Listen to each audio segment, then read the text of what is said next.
Hello, everyone, and welcome to the next episode of the Real Estate Success Show. I'm very, very excited today.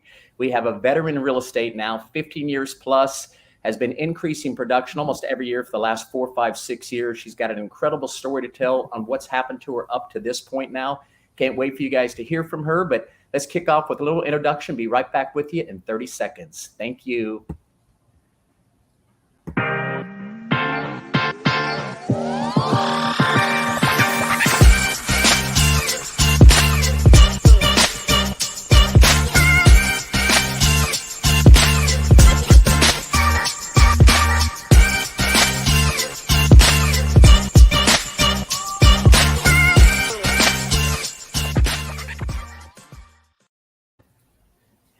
Hello, Miss Nicole. How are you? I'm doing great today. Thanks for having me on your show today. Oh, you bet. We are very excited to visit with you. So why don't we, just so the audience can understand a little bit more about Nicole, give us a little bit of your background, if you want to give a little bit of family background, and kind of what led you to get into real estate as a career? Excellent. Well, so first of all, I'm a fifth generation Texan, and I've been helping families buy and sell homes in the Dallas-Fort Worth Metroplex since 1995.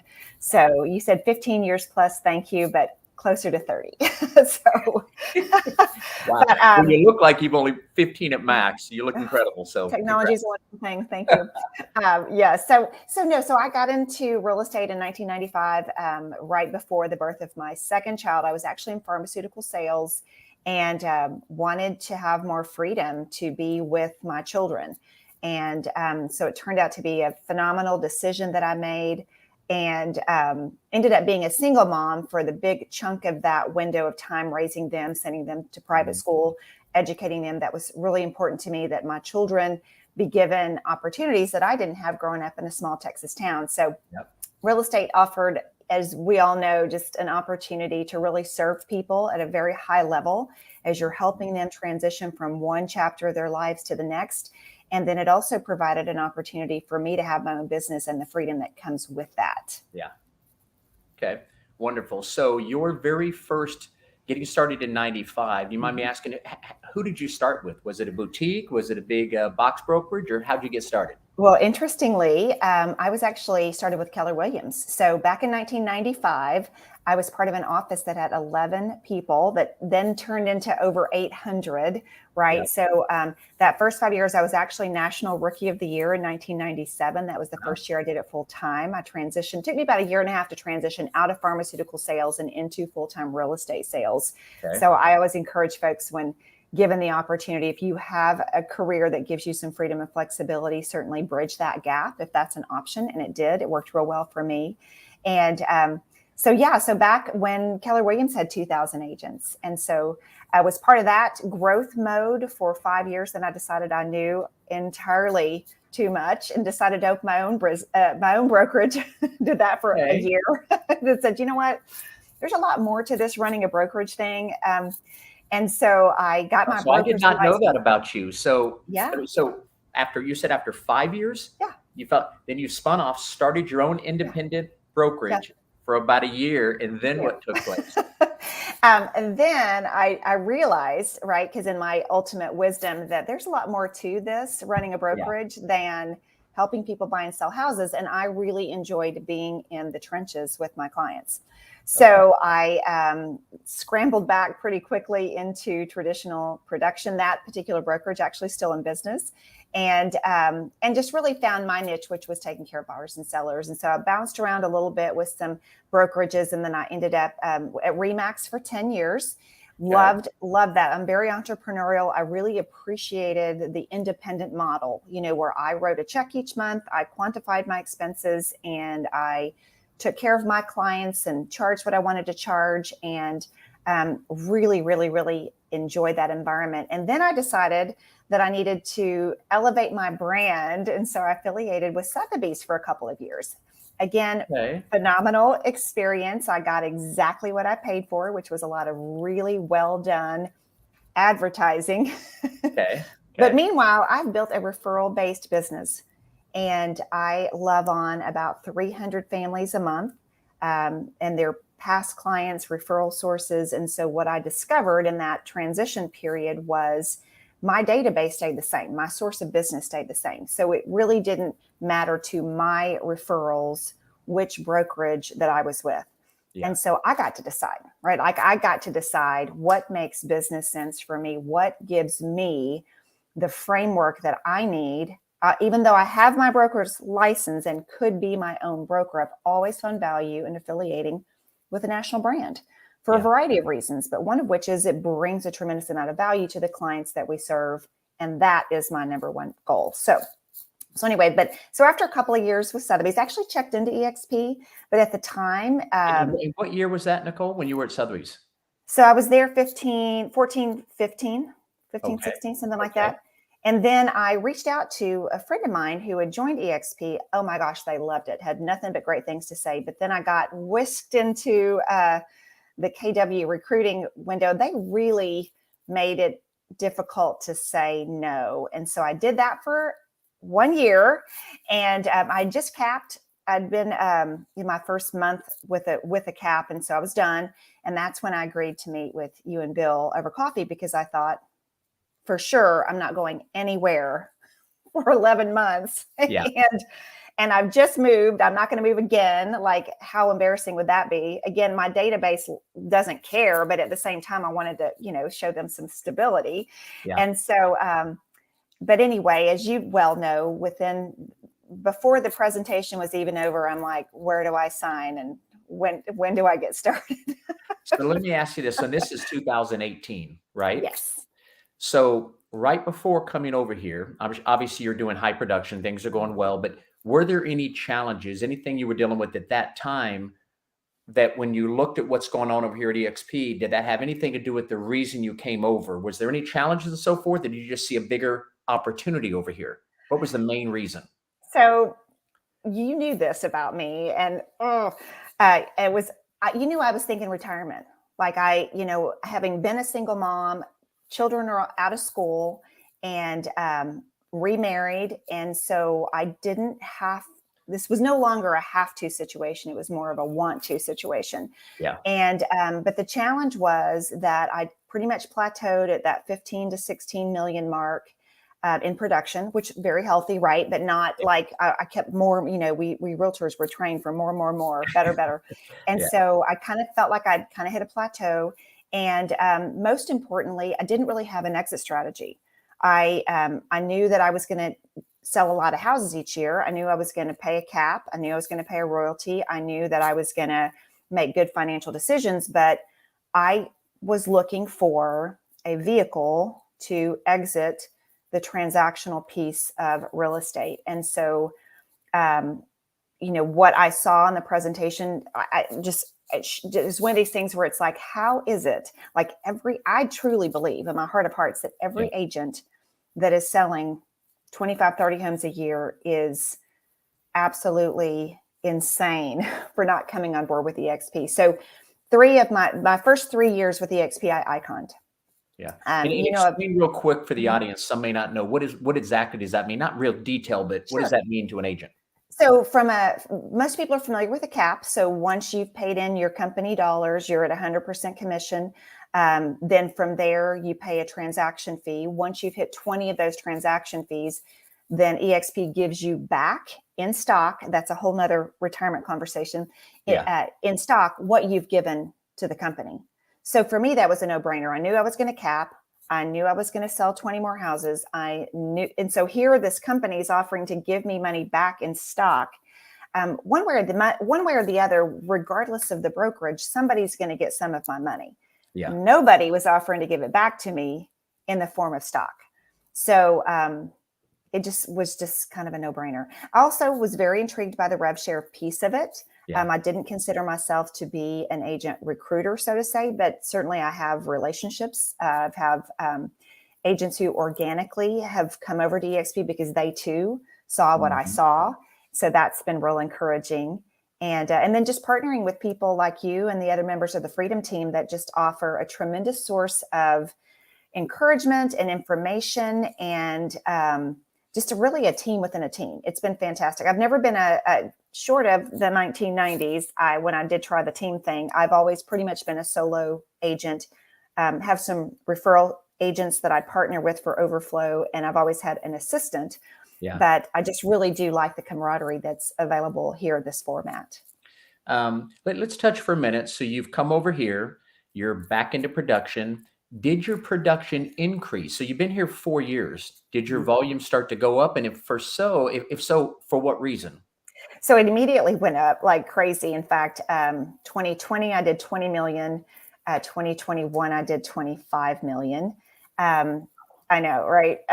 And so, which was life changing in a lot of ways. And then, we'll talk about this year later, but yeah, so it was like that barrier. I think that one of the things that being an icon agent enabled me to do, part of the give back for being an icon agent, is an opportunity to give back to the company. And so I was given the opportunity to teach a class and teach it in the world, so anybody and everybody can come.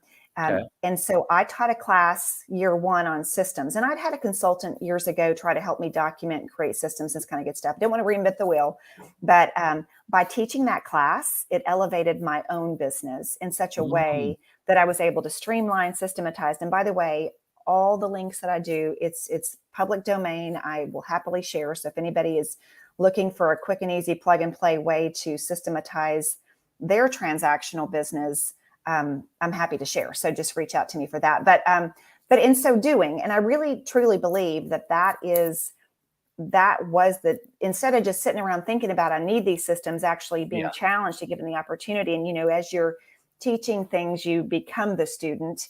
And that is exactly what played out. So I have these fabulous systems, and then I have this fabulous framework. I mean, the thing I loved initially and continue to, first of all, every promise that was made, not that promises were made, but everything I had learned and heard about EXP, I thought, okay, if half of those are legit, I'm in good shape, right?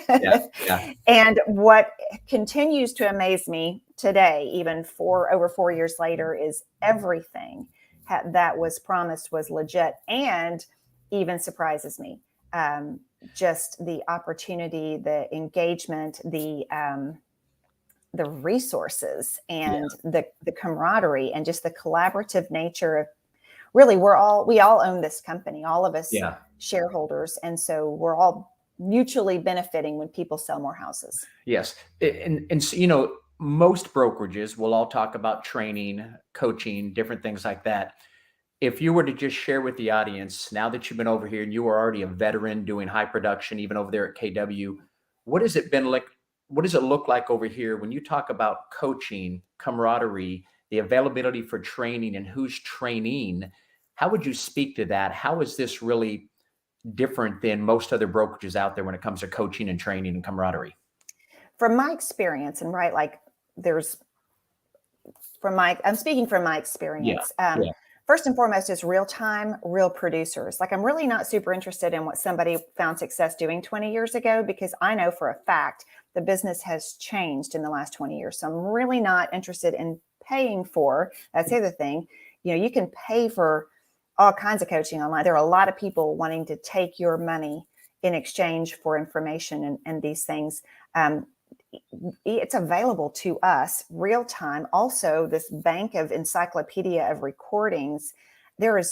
What's fascinating is this class that I mentioned to you. I haven't taught it in almost a year, and I would be willing to bet that once or twice a week, I get a request from an EXP agent who has watched the recording of my class reach out and ask me for those resources that I promised.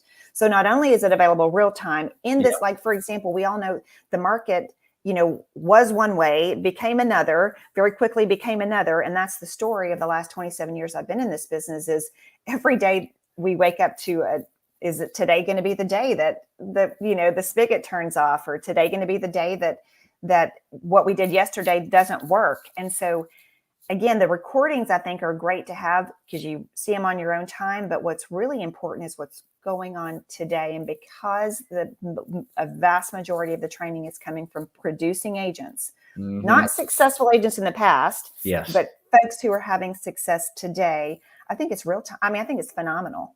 And it's the fact that that's available at any time at no charge. it's spectacular. Yeah. So do you yourself, have you been obviously you've been training in the virtual campus. Have you also been a mentor and a coach? Yes. Okay. All the above. Yeah. Wonderful. Yeah. So let me ask, so here you are now, fast forward 4 years, maybe share with the group, and let me first kind of preface this. When I'm talking to agents, team leaders, and brokers all over the country, and if they want me to kind of narrow down briefly what really separates us, I really talk about the camaraderie and the people that are training that you get to associate with on a daily and a weekly basis, 80 to 100 hours a week of training, 10 to 15 classes a day, all that kind of thing. And that, I think, really has taken almost every agent that we brought on board, and they've raised their production because of all these different things we have. Then when you start thinking of the 3 different streams of income that are available, it obviously opens up a window for all of us to look up in 3, 4, 5 years down the road. We have some options where you're not solely dependent upon, oh my gosh, if I don't close that home, I may not be able to feed my family. So maybe talk for just a minute about what has this done for Nicole? You were talking about when we first got together, I know retirement was something you were thinking about, exit plan. Take us through that journey now that you're at this point in your life, because I did not know this till I reached out to you to do this interview, of what you're now starting to do today. So what has EXP done for you now that you're 4 years in? So to your point, when you first reached out to me about this interview, I thought, I'm not the person that needs to be on this show talking about how to increase your production and, love on your clients and build your database and all that, because having been with EXP now for over 4 years, I now have the opportunity to retire. So I had 2 pretty significant very significant deaths in my family. And in the last 12 months, which will shake anybody up, right? Like that's, but even so, in that process, really coming to terms with, why am I on this planet? Meanwhile, I'd started volunteering in my community, serving on several different boards, putting myself into a leadership track for a very dynamic Rotary Club, which, if you're familiar with Rotary, is all about community service.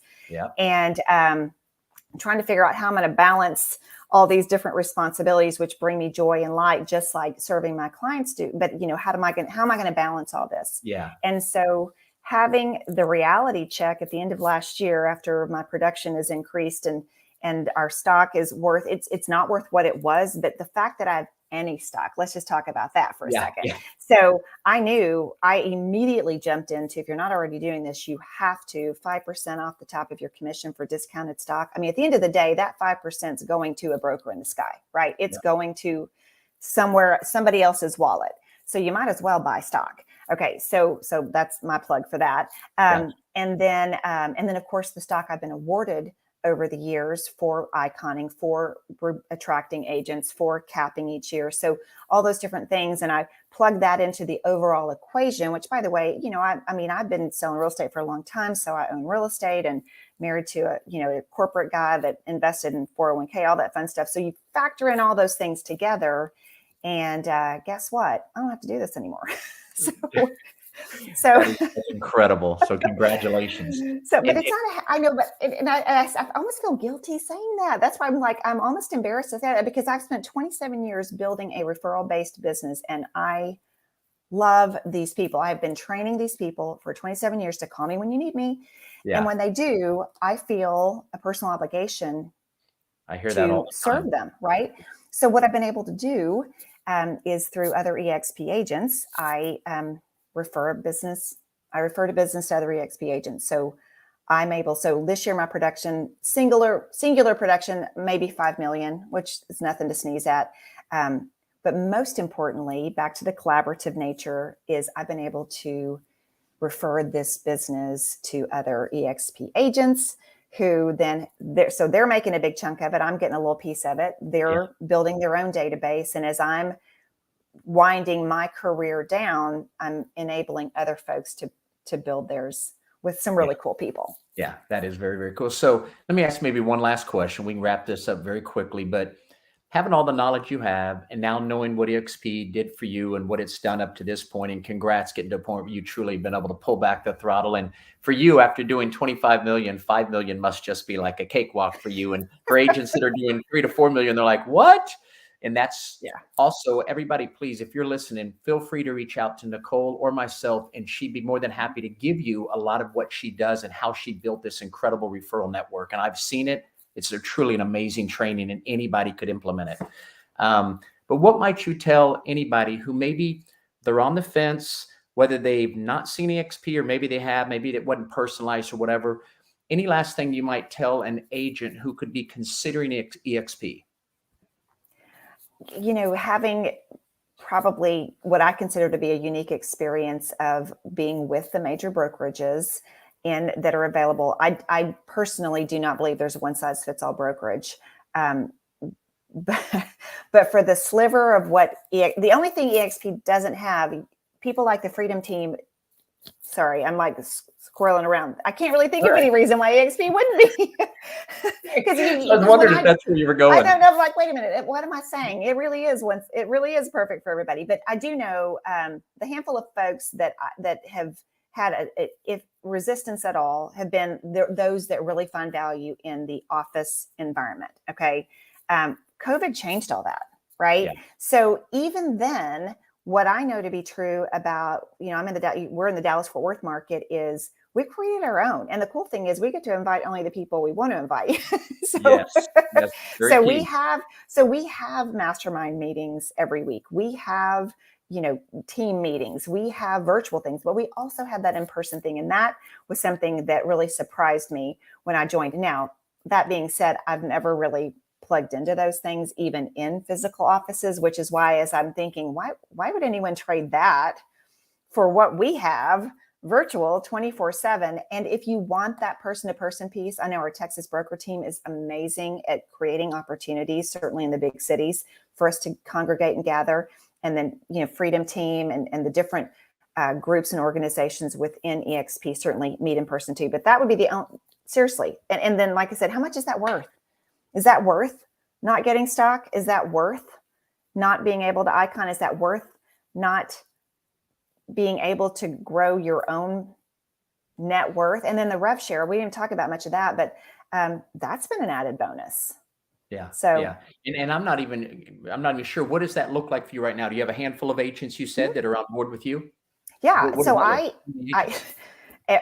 what's the 22nd of the month, there'll be money that shows up in my account. I'm like, oh, that's pretty cool.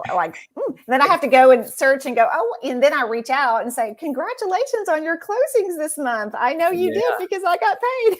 Yeah, that is great. So I wasn't even thinking about this question, but so you're down to around that 5-6 million. So what does it look like if you go out another 2, 3, 4, 5 years? Would you just continue to do this and hand out volume to other agents? Do you see yourself at all exiting real estate completely? I don't. And here's why. I mean, when I got my real estate license in my 20s, I did this. I like to work. I like to be of service. This is such a unique opportunity to really serve people at a really high level and do so on our own terms. So I think, having been 24/7, literally 24/7 for 27 years, I needed to dial it back a little bit. And again, having some awarenesses of, life is short. There's no guarantee. Yeah. But I see the indefiniteness of this because of the stock that's available, these people that have trusted me enough to come on board at EXP and continued to grow their business. And again, we don't realize the fruit of the seeds that we plant. And so I'll give you a perfect example. When I went through a divorce back in 2007, I wanted to use that as an opportunity to give back. Like we turn our pain right into gifts. And so I really heavy duty marketed the family law division. So I know we talked a lot about, if you're in any sort of training, talk about, niches or, riches are in the niches, things like that. And so I really found a little niche in the family law phase. And so I would sponsor the Family Law Bar Association. I would, attend different meetings and network and shake hands and that kind of good stuff. I actively marketed that segment for about 10 years until I became happily married again. Then I'm like, maybe that's not my gift anymore. but it's somebody else's, right? Like somebody else has a heart for this. And so, but I got a referral yesterday from somebody I never met in person, but because I had marketed that segment so heavily for 10 years, the fruits of that labor still come this direction. So I don't want to turn that off. And then again, these people that I've been serving at a high level for the last 27 years, when they need me, they need me. And so I want to continue to build relationships with multitude of EXP agents so that I can individually, and that's kind of how I've positioned it with my folks, is if I can't personally help you, and right now I probably can't because I've got a bunch of trips scheduled for fourth quarter, making it for lost time, then I've got the perfect person for you, right? So I'm not a team agent that's just delivering them all to one. I am literally placing my clients with, whether it's geographical, because being here in the Metroplex and being relationship based, I do business all over the Metroplex. So it's not a one size fits all for my clients. And knowing those agents. So so this is a indefinite kind of thing. This really is, it's a lifetime. It's a residual and legacy. So it's really it's funny you said that. I'm in the same situation. I don't have near the referral base, but I get referrals from family and friends and so forth. And I've got one going on right now, and it could end up be a 4 to 5 home deal where I've got my brother-in-law, father-in-law, and my brother-in-law's mom. All 3 are wanting to sell houses, buy 5 to 10 acres right out somewhere by the racetrack, build 2 houses. And knowing the personalities of my brother-in-law and father-in-law, and same thing, knowing so many agents on EXP, I picked somebody that had, I think, the exact similar personality that could speak that language, more conservative in nature, very green, analytical type person. And I matched him up. Matter of fact, today and tomorrow to look at all the properties, and he's going to start looking at for the 5 to 10 acres where they could build 2 new homes on it. So it could be a 5-home deal that I just preferred out. So that is incredible to be able to do that, because I'm not dependent upon it either. So it's win-win. Well, it's win, win, win. There's a lot of wins, and it's all wins. Your family wins, you win. Those agents that get to grow their business wins. The company wins. By the company winning, all of us agent shareholders win.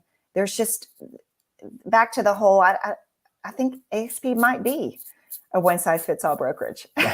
When I speak to, if there is, the only kind of agent that I would say it may not be a fit for is someone who's a part-time agent that's going to do 2 or 3 transactions a year. They might be better off at a boutique brokerage, or someone who does a transaction fee only. They don't need the value. They're just looking for the 2 to 3, calls from their family or close friends.